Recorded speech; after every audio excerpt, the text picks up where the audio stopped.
안녕하세요. 저는 세탁 꿀팁으로 발표를 하게 된 김채원입니다. 저에 대한 소개를 먼저 하자면 저는 자취는 2년 차이자 수많은 옷을 보유하고 있는데요. 오죽하면 채원 언니가 저한테 너는 번개장터를 열어서 좀 팔아라 옷을 라고 할 정도로 옷이 많은 사람인데요. 그럼 제가 수많은 옷을 보유하면서 이제 얼마나 옷을 많이 버려보고 사봤겠습니까? 그것도 엄청 많은 세탁을 통해서 인터넷에 정보를 긁어 모아서 이런 소재들, 다양한 소재들을 통해서 어떻게 세탁을 하면 좋을지 찾아봤는데요. 그 꿀팁들을 오늘 한번 소개해 보려고 합니다. 세탁을 먼저 하기 전에 옷을 보면 뒷부분에 이런 라벨지 있는 거 다들 아시죠? 이거를 보면 이렇게 글이 있는 부분이 있고 그림이 있는 부분이 있는데 저는 글은 다 읽을 수 있으니까 이해를 할 수 있다 생각하는데 이런 그림들은 찾아보기 힘드니까 이런 그림의 의미를 생각하는 게 가장 먼저 중요하다고 생각합니다. 그리고 이제 세탁도 장비빨인데요. 이런 세탁망이 저는 필요가 없다 생각해서 없이 돌려서 보고 많은 시도들이 있었는데 세탁망이 엄청 중요합니다. 이 세탁망을 쓰지 않으면 옷이 무한대로 늘어날 수 있는 방법이 생기기 때문에 세탁망에 속옷이랑 수건을 넣어서 돌리는 걸 추천하고요. 그 다음에 이제 수건을 보게 되면 수건은 고온으로 꼭 단독 세탁을 해주셔야 됩니다. 저온으로 돌리게 되면 너무 수건이 늘어나는 현상이 생기고 꼭 섬유유연제도 쓰지 말아주셔야 됩니다. 섬유유연제를 쓰게 되면 땀이 배출이 안 되는 것처럼 통풍도 잘 안 되는 수건이 됩니다.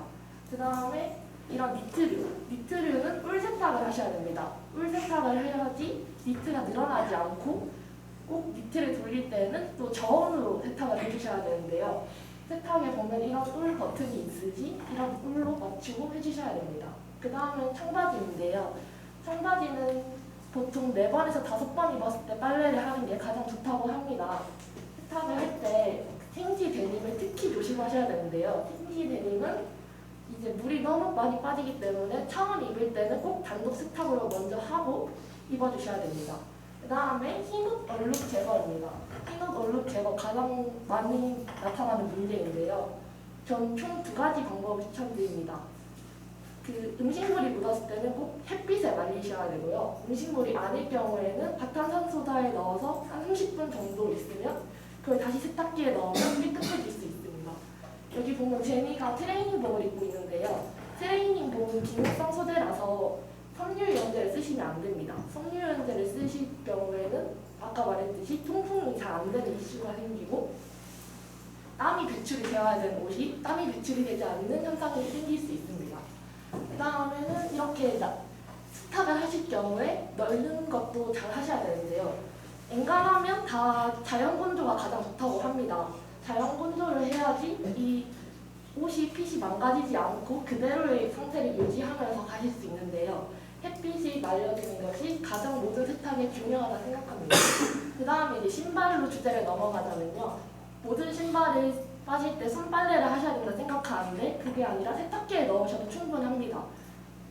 신발을 수건으로 감싸고 돌리게 되면 그 수건이 신발이 너무 많이 돌아가지 않는 걸 방지해줘서 신발이 잘 돌아갈 수 있습니다.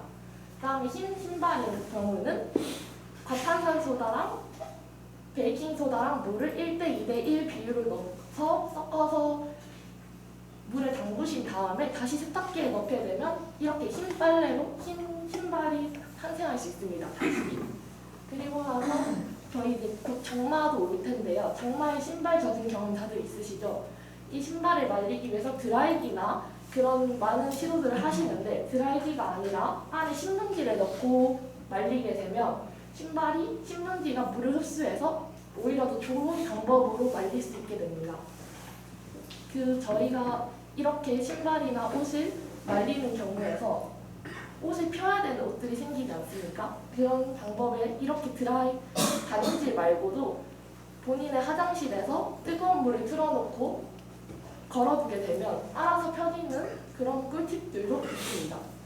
검은 옷 세탁의 가장 중요한 점은 검은 옷 세탁하고 나시면 다들 먼지 붙는 경우 생기시죠? 그 과정에서 마지막에 식초를 넣게 되면 식초 한 방울만 넣게 되시면 이런 먼지가 잘 달라붙지 않는 방법이 생기게 됩니다. 그 다음은 이제 그 세탁을 하고 나서 목이 이렇게 늘어나시는 경우도 있으실 텐데요. 그럴 경우에는 얼음물과 드라이기를 준비하셔서 얼음물을 이곳에 갖다 대고 드라이기를 하게 되면 이게 조금 줄어드는 현상이 생깁니다. 그래서 이 목을 조금이라도 되돌릴 수 있게 됩니다.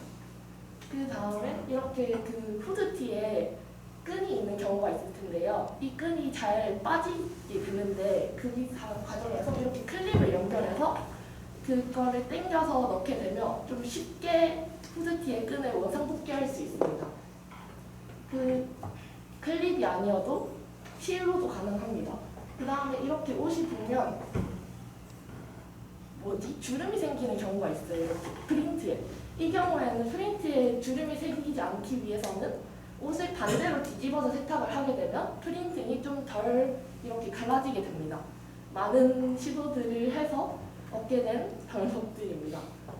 이 많은 옷들은 이렇게 보관이 가장 중요한데요. 엔간한 옷, 진짜 니트류, 울 세탁이 필요한 옷들을 빼고서는 이렇게 옷걸이에 넣어서 보관하는 것이 가장 중요합니다. 옷걸이에 보관을 해야 그 옷이 망가지지 않고 그대로의 상태를 유지할 수 있기 때문에 옷은 가장 보관이 중요하다고 생각합니다. 이렇게 세탁부터 건조, 보관을 오늘 설명하게 되었는데요. 저처럼 많은 옷을 버리거나 상하게 하지 마시고 이렇게 관리를, 보관을 해주시기 바랍니다. 감사합니다.